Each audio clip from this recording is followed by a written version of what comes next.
Yo, yo, yo, welcome back. Sorry for the tardiness, but we are here. We in the building. It's another episode of Player versus Team, aka PVT. And y'all see, I'm back with my boy, DJ Micah B. How we doing, big dog? Yep. I'm all right. Sorry for the tardy, ladies and gentlemen, but we got a hell of a game to recap because we waited this late. Yes, we do. But I'm gonna start this thing off like it's gentleman's talk. If you missed gentleman's talk last night, you need to go back and watch that. We started the Disney round of 40, not a round of 32 like traditionally. We got a Disney round of 40. Fire. Songs. Thank God Moo jumped on because Moo was that extra person we needed, so we wouldn't have no ties. But in true gentleman's talk fashion, cheers to y'all. This is the first time I'm doing a show from my studio at home. Yes, sir. Yeah, you heard what the man said. The studio, my boy in the stew at the crib, the new crib. You know what I mean? So to kick us all off, because we're not trying to have everybody here all night.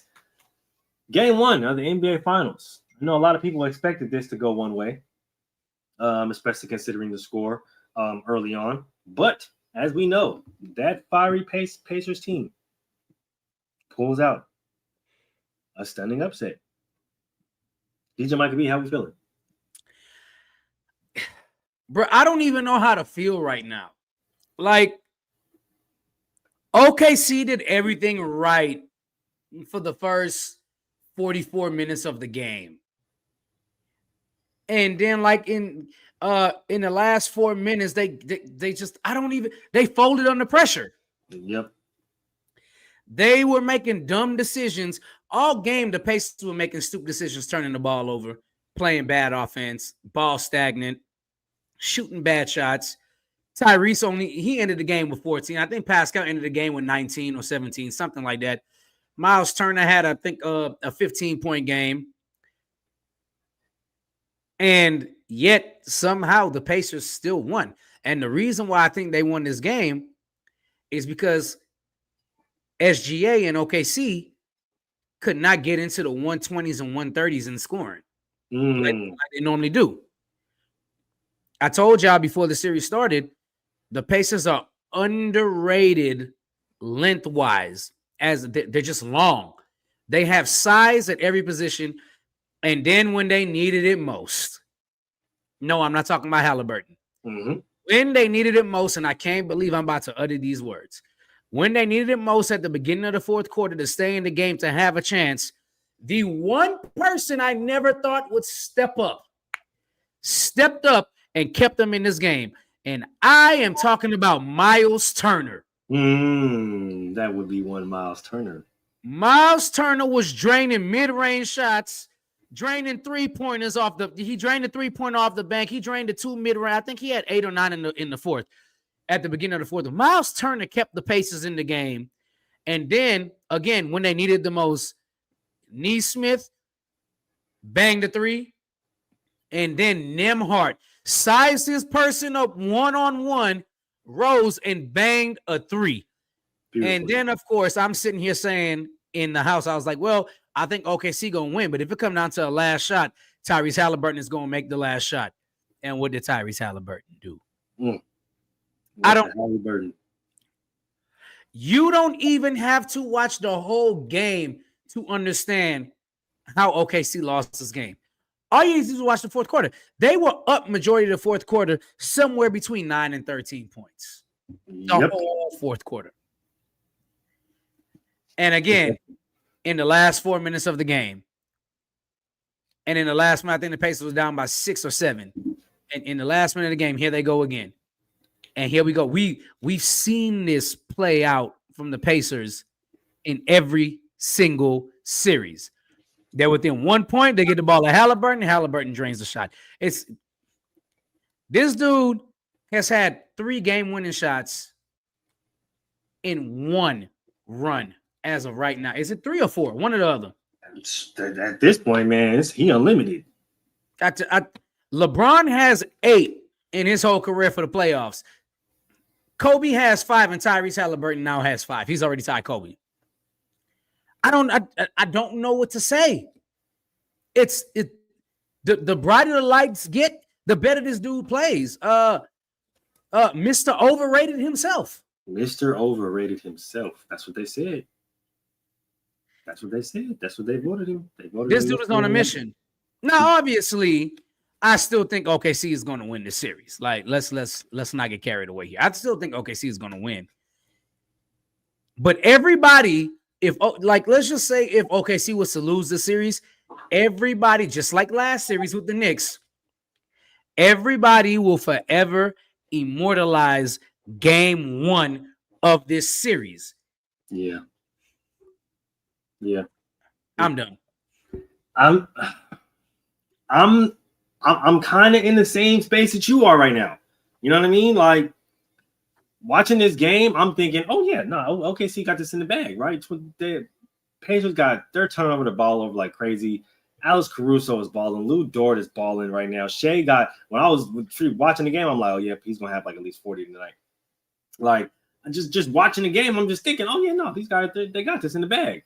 But after halftime, right, I seen like a switch kind of turn, right, and not with Halliburton, but just with the effort of everybody else, right? Like Pascal, he started to move a little quicker, right? Seemed like people started to wake up, right? Nembhard started to move quicker. Lacer started to move quicker. Obi Toppin started going absolutely bonkers, especially in the fourth, right? So about 6 minutes left in the third hit, and I'm like, first of all, there's way too much time left, but there's a chance that the Pacers can win this damn game. This isn't good. Like I said in the third quarter, I said this. This is not good because there's a chance that the Pacers can steal this fucking game. The fourth quarter hit, and I'm like, okay, it's an 11-point game right now, right? At the time, it was like maybe about 19 minutes left. I'm like, this is an 11-point game right now. This isn't bad. We all know the Pacers and how dangerous they are in close and tight games. I'm like, if the Pacers steal this motherfucking game, I'm not saying that OKC ain't gonna go on a win, but I am saying that if they can take one of OKC's best punch, I'm not saying their best punch, but maybe one of them, this may be a series that we're gonna have to pay a little bit of extra attention to. Obi Toppin hits about two big shots. Naismith comes down, he hits 2 big shots, one crazy step back. I'm not even gonna lie to you. I was like, "Ooh, that's a bad shot, bro." But that motherfucker went in. I said, "Great shot." I feel you, but I don't think his shot was better than Miles Turner's shot off the glass. That was absolutely ridiculous. So look, right? Okay, so look, after Naismith hit those 2, right? And I'm like, okay, so look, there's no fucking way that they're gonna come back and win this game. They might come back and tie this game. We might get overtime, but there's no way they're gonna come back and win this game, bro. When Miles hit that goddamn step back bank off the glass, I said, oh no, they're cooked. They're cooked because these niggas is getting anything they want now. Obi Toppin comes down, hits another big shot. Naismith comes down, he hits another big shot. Freaking he then airballs another big shot. Freaking Pascal gets the rebound. I'm like, oh, these niggas is moving crazy right now. You know what play really set me up and be like, I think the Pacers are going to win this game is when they airballed the 3 and Miles Turner jumped. No, I think it was the same one you're talking about. I think it was Pascal jumped up, grabbed the offensive rebound, and then made the shot underneath over 2 people. I said, oh, it's over. It's done. They are throwing the ball up and making everything. And then here you go. Yeah, and then here you go with the pressure. OKC started making some stupid ass decisions. Mm-hmm. You come down, you're up by 5. Why are you shooting the 3? Get your ass to the basket and go to the line. Then SGA taking contested mid range. I get it because bro. Trust your offense. Come on. Trust your offense. Unless y'all just don't have an offense and y'all play accidental basketball, like Kobe said. And that's the thing. Like, you can play accidental basketball all you want to, but when you absolutely needed a bucket to stop the bleeding, you had no go-to set on your offense to score.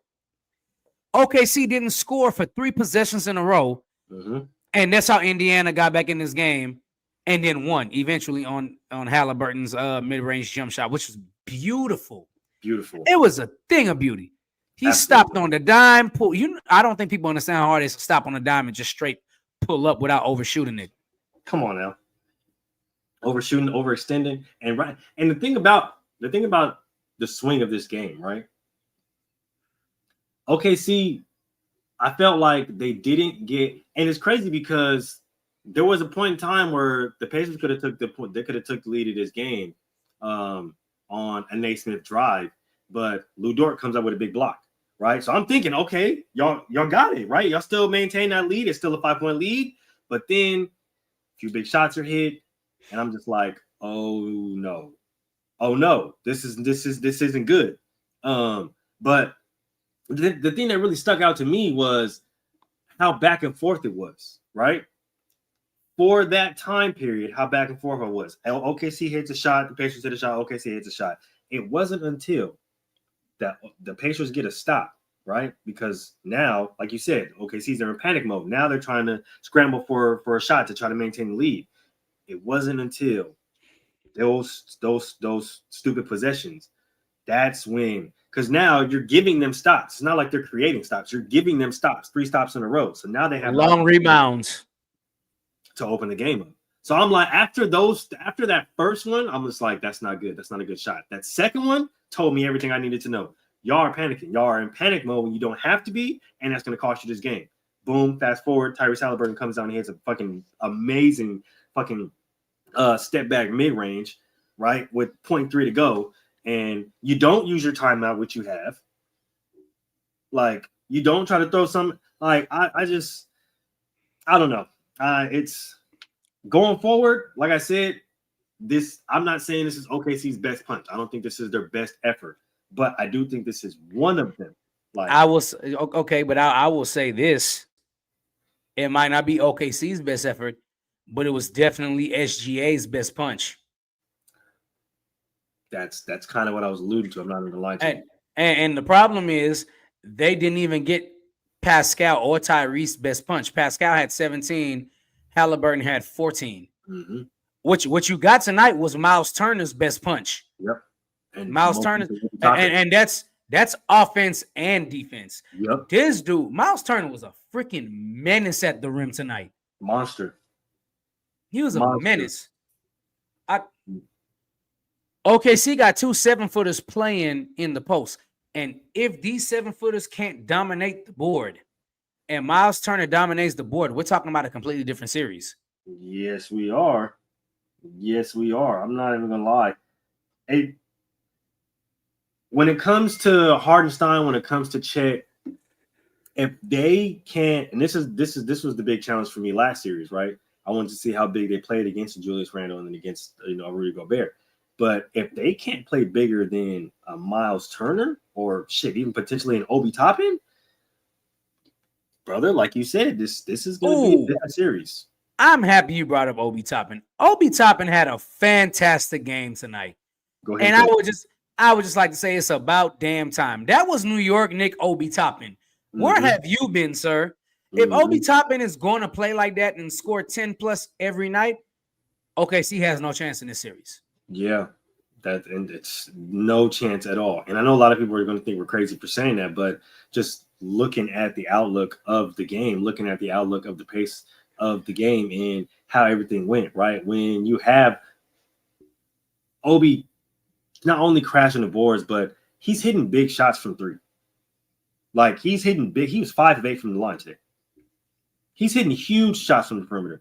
So when you have that, not to mention he's crashing the boards and getting the scrappy points and the scrappy rebounds, like this is how Denver won, right? That's remnants of Aaron Gordon. That's kind of the same thing. You know what I mean? So, like, when they have a superstar or a budding superstar in a Tyrese Halliburton, and you have a team that just molds well together, like how Denver did, you can't be surprised when they go on and win. You know what I'm saying? They steal a game and they win one game, and shit, potentially, if they play well enough, if they can keep it together, steal the series. Right. And at the end of the day, this is the difference in why Indiana won over New York. No single player on Indiana hit 20 points tonight. Mm-hmm. And it's Pascal Siakam, 19. Yep. Aaron Nesmith, 10. Miles Turner, 15. Tyrese Halliburton, 14. Andrew Nembhard, 14. Obi Toppin with a big 17. Mm-hmm.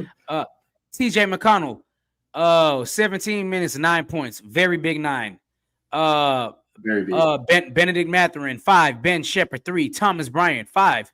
Like, and then you go over to the Thunder, and you look at this, and you're like, how the fuck did the Thunder lose? You got, and I can tell you exactly, Chet only had 6. That's a big problem.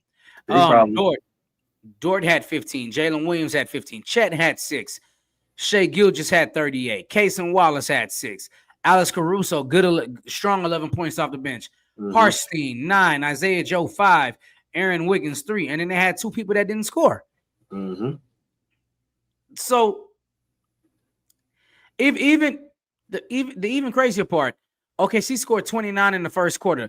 That's the most they scored in the quarter all night. They went 29, 28, 28, 25. Yep. Meanwhile, the Pacers got better every quarter. Yep. They went 20, 25, 31, and then 35 points in a quarter in a fucking playoff game is ridiculous. Insanity. Literally insane.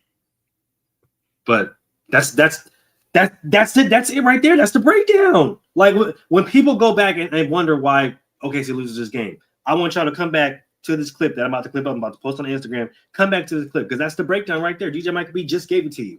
That's the whole breakdown right there. Outside of the super deep analytics, just go look at the game. It'll tell you the story. So, like, we can't be surprised when things like this happen when you really watch the game and you're really paying attention to it because it's like, well, damn. I mean, shit. What? It's valid what he said, right? 29 points in the first quarter, that being the most points you scored. Meanwhile, your opponent is gradually getting better every single quarter. You're bound to lose that game. I'll give you guys an example real quick before we move on, right? I was watching a football game, and Bishop Gorman and I forget the other school, but this is for one of the state championships. And Bishop Gorman is up 21-0, right? There's 45 seconds left in this game. 45 seconds left in this game. They're up 21-0. They score, right? They then kick an onside kick, right? They get that onside kick. They then go on to kick a field goal. Bishop Gorman goes on to throw they actually kick another onside kick. They get it back. Then they score a touchdown. Then when Bishop Gorman gets the ball back, then they fumble the ball. They get the ball back, they go down and score again. They win the game. When you go scoreless or when you don't score as many points as you started off the game with, and the other team is gradually scoring, it doesn't matter how they're scoring, but if they're gradually scoring, you're going to lose that game. Like, I take it a step further in the analytics because I'm an analytics person, bruh. Mm-hmm. Let's start off at the top, okay? The bench points for the Pacers were 39, 1 away from 40. The bench points for OKC was 28, right? But if I tell you to watch the first 3 quarters of this game and tell me who you think is going to win the game, you're going to think OKC is going to win the game up until you hear these stats. Mm-hmm. Pacers shot 47%. OKC shot 39%. From 3-point range, the Pacers made 18. OKC only made 11. Pacers shot 42%. OKC shot 36%. Free throws, Pacers made 15 to 21, and this game could have been even worse had they made all their free throws. It was 15 to 21 for 71%. OKC went 21 to 24. But Moo, this right here is where the game is won or lost. And when you hear these, you're going to be like, wow. 56 rebounds to 39 rebounds. 2 7-footers are in the post for OKC, and you can't even out-rebound the Pacers. 13 offensive rebounds to 10, 43 defensive rebounds to 29. This is just like the game of football.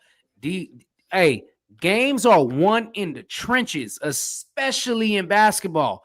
Rebounds are important because rebounds are how you finish off a possession. Mm-hmm. Let's keep going.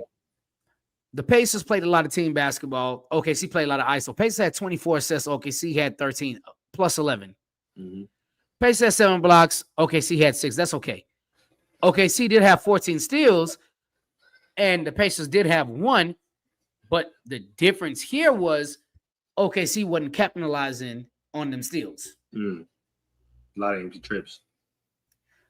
And then, of course, points in the paint, 34-46, but it didn't really make a difference for the Pacers. OKC had more points in the paint just because they're a more athletic team.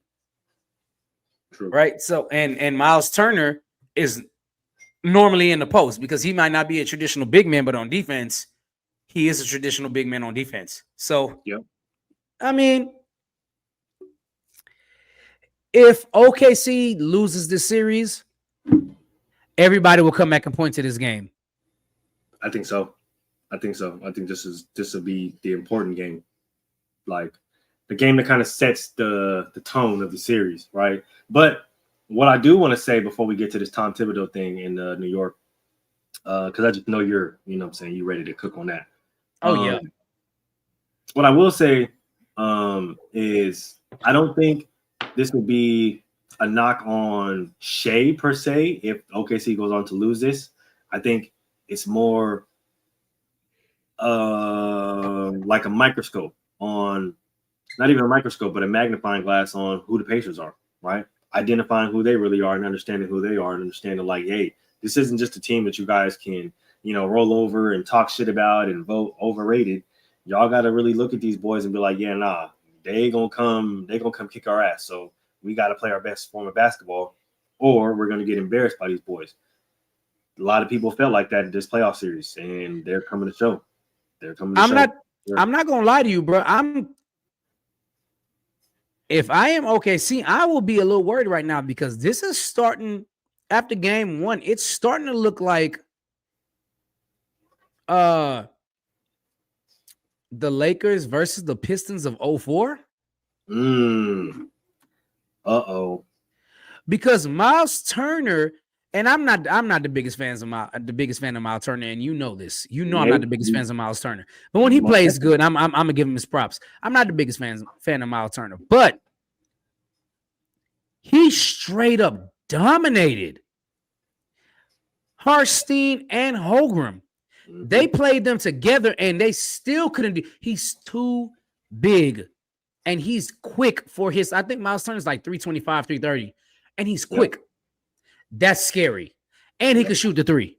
That's scary. Harstein can't shoot the 3. Yep. Chet can. But Chet with only 6 points, you can't have that. Yep. It's a bad look. It's a really bad look. But we will definitely keep a very close eye on this series as of right now, considering how the Pacers still like to steal games. But in light of other news, we have one Tom Thibodeau being fired. DJ Michael B, I'm gonna go ahead and let you cook, man. How we feeling? Okay, so I know y'all expect me to come on here. It was like it's unfair. He got to the conference finals and this and that. Fuck all that. I agree. And I am taking the stance of I agree because y'all already know how I feel about Tom Thibodeau. First of all, he only runs a 6-7 man rotation. He runs them into the ground all year long. But that's not why I agree. I agree also because I told y'all last week on PVT, he lets them freelance on offense as long as they play strong defense. Here's the problem, and it came back to bite them in their ass again. When you needed to slow the pace down and get a bucket, you had no offensive sets. You kept on clearing out and ISOing Jalen Brunson. Yep. It's not going. I don't care how bad Tyrese Halliburton is a defender. I don't care. Williams is okay, but I don't care how bad this. I don't care how bad either one of them are as defenders. The fucking problem is they're way bigger and taller. They are taller, longer, all that. Jalen Brunson is going to have a problem with them, and more importantly, Moo. And tell me if I'm wrong about this. The changes that he made was a little too late whenever they started playing great in the last game when Mitchell Robinson was finally starting at center, and they were Yep. playing. They were playing. It was a little too late. Now, I'm not saying Tom Thibodeau doesn't deserve to be a head coach. He's a fantastic coach defensively. But at this point, I hate to say it like this, but I'm gonna say it like this just because it's gonna make sense. Let it ring. If you do the same thing over and over and over and over and over again Mm-hmm.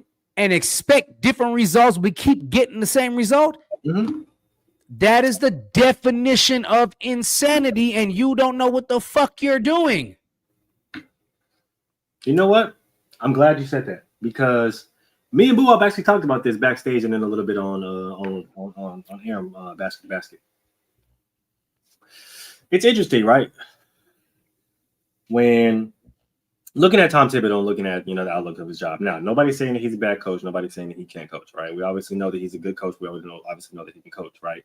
There is a good point and a very valid point into what DJ Michael B says when he says that, Tom Thibodeau, he has a 6 to maybe 7-man rotation and runs his guys into the ground, right? We understand that. We get that. But DJ Michael B, you bring up a good point, right? And me and Boo Up actually touched on this, like I said, on Monday. Doing the same thing over and over again and expecting the same result, or expecting a different result, but you get the same result, right? Now, like we said, nobody's saying that he's a bad coach. Nobody's saying that he shouldn't be able to coach in this league. But what if, and me and Boo Up posed this question, what if the game has passed him by? A lot of guys will see a legendary coach get fired, right? A coach with a strong resume get fired, right? And then instantly start clamoring, oh, well, let him come coach my team. He should be coaching here. He should be coaching here. He should be coaching here.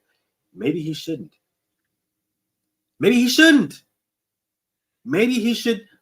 And we brought up Doc. We brought up Mark Jackson, right? We bring up a lot of these guys who people are clamoring to get jobs, but it's like, maybe they shouldn't. Here's the example that I used, right? And I think you'll feel me on this one. Brad Stevens, for example, right? We understand the coach that Brad Stevens was. Amazing coach, great coach. Was able to get the Celtics to milestones they haven't seen since the KG Paul Pierce days, right? But maybe he wasn't the guy to get them to a championship. Maybe he wasn't the guy to get them to a title, right? That's why he doesn't go into announcing. He doesn't just say, fuck it, I'm done. He finds other ways to help his team. He finds other ways to help the program or the franchise that he's invested in, right? He goes into the front office. He brings in an email. Okay, they make the finals. They lose to the Warriors. You got to chalk that up. They're damn near shooing to go back. Ime gets in trouble. They bring in Joe. What happens, right? My point is, you don't always have to go and get the legendary coach or the coach with a long resume or the coach who's been in the league for a long period of time, right? This is why you see a lot of assistant coaches getting hired now, right? The Jody Fernandezes, right? The Mike Browns, right? Even though Mike Brown doesn't have a job right now, I'm pretty sure that he'll have a job pretty soon, right? Off the Warrior staff. Mark Daigneault, before he was the coach for OKC, he was an assistant, right? Chris Finch. I think the only person who's coaching right now in the finals who wasn't an assistant for the past 10 years and then got a coaching job is Rick Carlisle. They're going younger, which means that a lot of the times fans and even some analysts and even some players don't realize that the game has passed a lot of these older coaches by, and that's okay. You can be in the announcing booth like a Doc Rivers was or like a Mark Jackson was, and give that analyst from that perspective. So now it's more respected. So now people aren't just saying, "Oh, well, it's just a dumbass analyst and they've never played the sport." You've got respected people that's played their sport, right?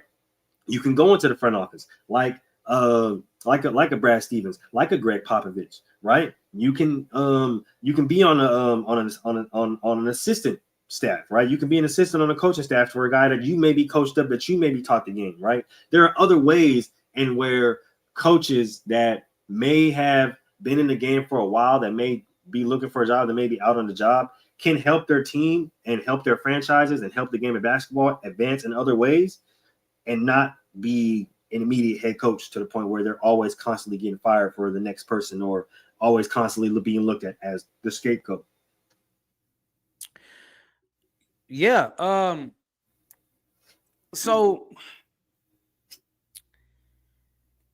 I feel you. We're not saying Tom Thibodeau is a bad coach, but at all. Not at all. And I hate to bring this up, just because I thought Mark Jackson got done a little dirty with the Warriors. Absolutely, I agree.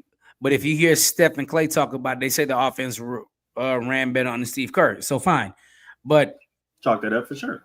We got some examples where it was like a coach could get you to where you want to go, but couldn't put you over the hump.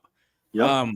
Notorious, like you said, the Boston Celtics, Ime Udoka couldn't get them over the hump, but Joe Mazzulla did. Now, the Celtics are a curious case just because it could have just been they needed the experience and they finally came back after the experience and knew what it took to win, right? Yep. So then you say, okay, let's skip the Celtics. Let's go to the Cavaliers. Yeah, that's a good choice. David Blatch and then Tyronn Lue taking over the next year. When Tyronn Lue took over the next year and took over the offense, the Cavaliers eventually ended up winning and beating the 73-9 Warriors. Granted, that might be Kyrie Irving's and LeBron James' greatness. But when you hear them talk about Ty Lue during that series, they revere Ty Lue. Ty Lue came on the bus and was just like, if you don't think we can still win the series, you need to go home and don't catch the plane. And then you can look at other sports and Tony Dungy was the Tampa Bay Buccaneers coach for a while. He can never get them over the hump. And then they go and get, what's the coach name? John Gruden. John Gruden comes in and they win the Super Bowl. Right? And I'm not saying nothing bad about Tibbs. All I'm saying is sometimes that ain't the group for you. And I'm not saying that he's not even the right coach for him. But because he does believe in Jalen Brunson. I think Tibbs believed. I think Tibbs went into that series thinking he was gonna upset Indiana and it was gonna be his team versus OKC, but it didn't play out that way. They got outperformed. Yep. But again, like I said last week, and I'm gonna reiterate it again. The other coach is Rick Carlisle. It is fucking Rick Carlisle, the guy that outcoached Eric Spoelstra in the first Heat run to the finals. And Eric Spoelstra is a freaking fantastic coach. Amazing. All these people saying LeBron didn't play for no legendary coaches. That's a lie. Eric Spoelstra is a legendary coach. He might not have been a Hall of Famer while LeBron was there, but here we are. And I don't think people see the bigger picture here.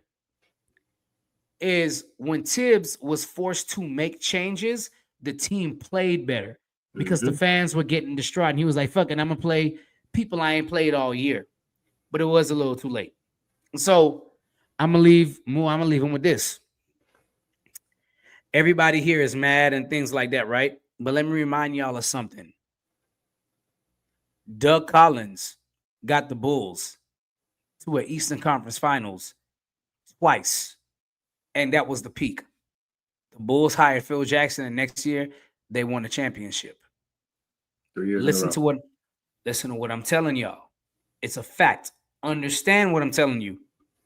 Sometimes a coach could only take you so far just because that's where his ceiling is. And I'm not saying Tom Thibodeau can't win. He can't win you. I'm not saying he can't win you a championship. But what I'm also saying is this might not be the right group for him to win the championship. When I know Tom Thibodeau could have won the championship, and I brought it up earlier, if he had the 2004 Pistons. Maybe if he had the 2019 Raptors, defensive lockdown teams with offensive star power. Those would have been good teams for him to coach. I think he could have won a championship had he swapped with the coaches of those teams during that time. So, I mean, at the end of the day, it is what it is. I do agree with the firing. People can say whatever they want and say I'm not making valid points, but I'm telling you, I'm making a valid point. To me, I think Tom Thibodeau should have been let go. He's been there 5 years, and this was the ceiling with Tom Thibodeau. Because all offseason, all we heard from New York fans were, oh, man, all our players were hurt, this, and that. Okay, y'all are healthy this year. What's your excuse? Y'all say y'all shouldn't have lost to the Pacers last year had y'all been healthy. What's your excuse this year? You were healthy. The Pacers were healthy. What's the excuse? Oh. Y'all said Cat was better than Julius Randle. That might have been proven itself. And then happy y'all said Julius Randle is going to be way better than Cat was. He wasn't. He wasn't. Julius Randle had the clamps put on him. And Cat played pretty damn good against Indiana. He did. But it just wasn't enough. So, I don't know. I guess the next question we need to ask Moo is, do you think Jalen Brunson could be your number one player for you to be a championship team? Honestly, I guess we'll have to find out with the Knicks going forward. There's which we'll save for next show, but there's been some murmurs about certain players, certain coaches on the Knicks staff, and certain things that certain people might want certain things shaken up. So, like I said, we'll save that for next show because that'll be a really great conversation.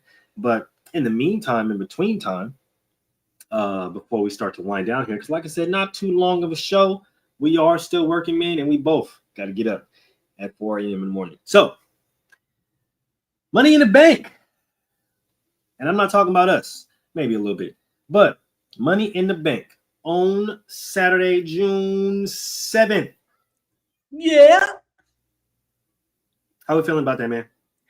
I love it. I absolutely love it. I'm ready. I don't know. I've never been this excited for a women's match. Ever. I know exactly what you're talking about. I've never been this excited for a women's match. Ever. But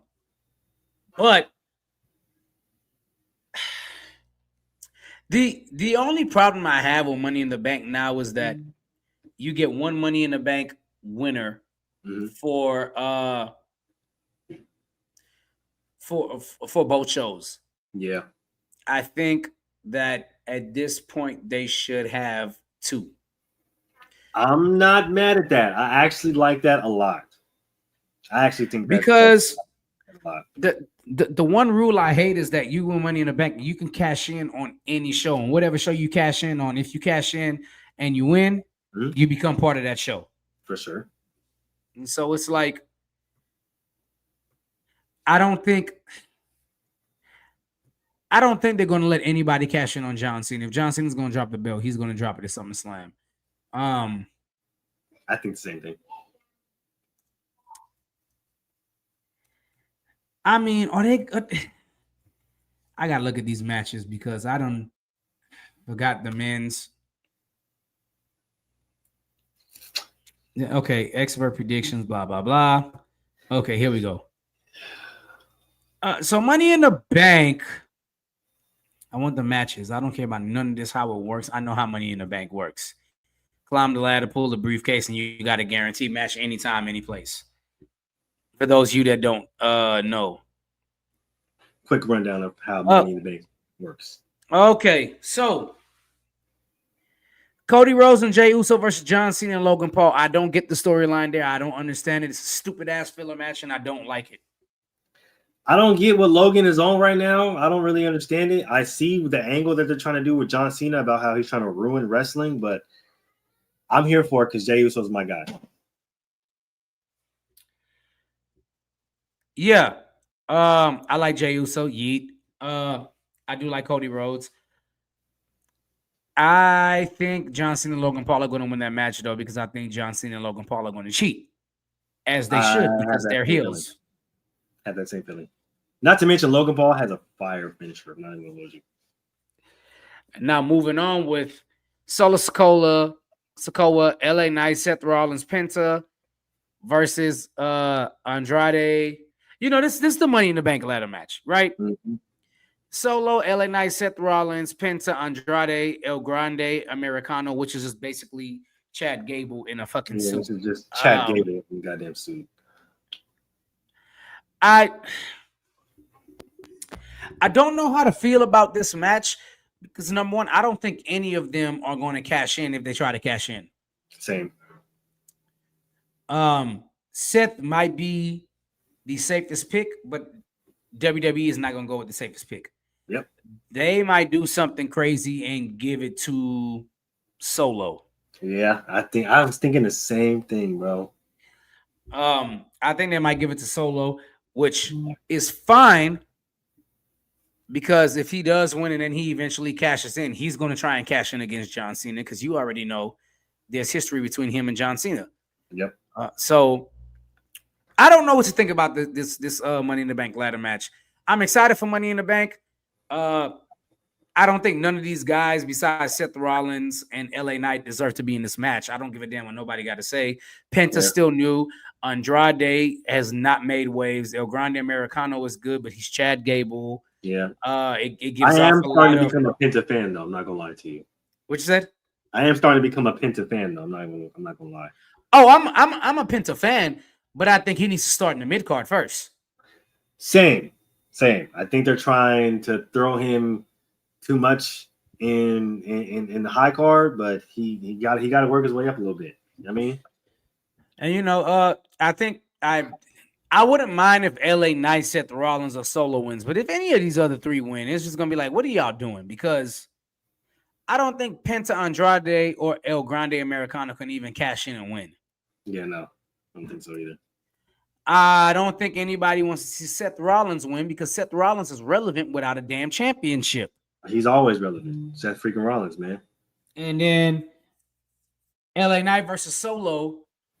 I don't see them giving LA Knight the belt or the Money in the Bank and having him cash in. Yeah, because I don't think anybody else foresees that. Because why the fuck would they let LA Knight cash in the championship on John Cena? Yeah, I don't get it. Solo is the only person that makes sense, and the reason why Solo makes sense because he already has a history with John Cena. Mm-hmm. And then going on to the women's Money in the Bank: Alexis Bliss, Rhea Ripley, Roxanne Perez, Julia, Naomi, and Stephanie Vakir. Personally, I have no fucking idea which way this is going. I think every one of these ladies have a claim to be the Money in the Bank winner. Yep. Alexa Bliss just returned. She's a fan favorite. She gets a pop every time she comes out. Rhea Ripley, y'all already know about mommy. I don't got to explain it. Roxanne Perez Roxanne Perez just moved up not too long ago, and Roxanne Perez has been making waves on the main roster. She's been making her waves now. It would be fucking fantastic if Roxanne Perez wins the Money in the Bank championship. Keep it putting in work. I would definitely like to see it. Then you got Julia. Okay, I don't necessarily know why Julia's in this match, but whatever. Then you have Naomi.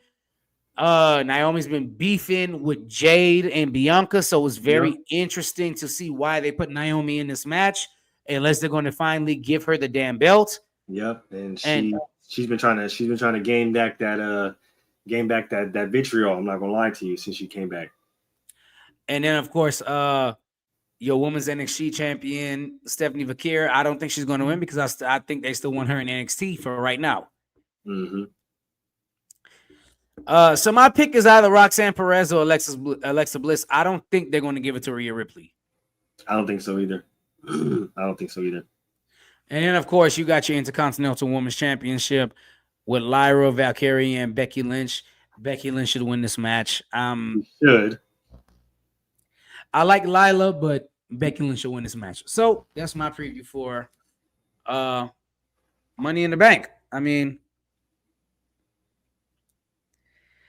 I think it's pretty hella accurate.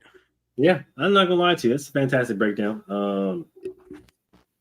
Anybody who says that wrestling isn't as popular as before, Just to let you know. But I shared essentially the same sentiments. Excited to see this weekend. Excited to view a lot of these matches. Hopefully, I can get off the field early enough to catch it live. So I might have to, go back and rewatch it. But definitely excited to see these matches.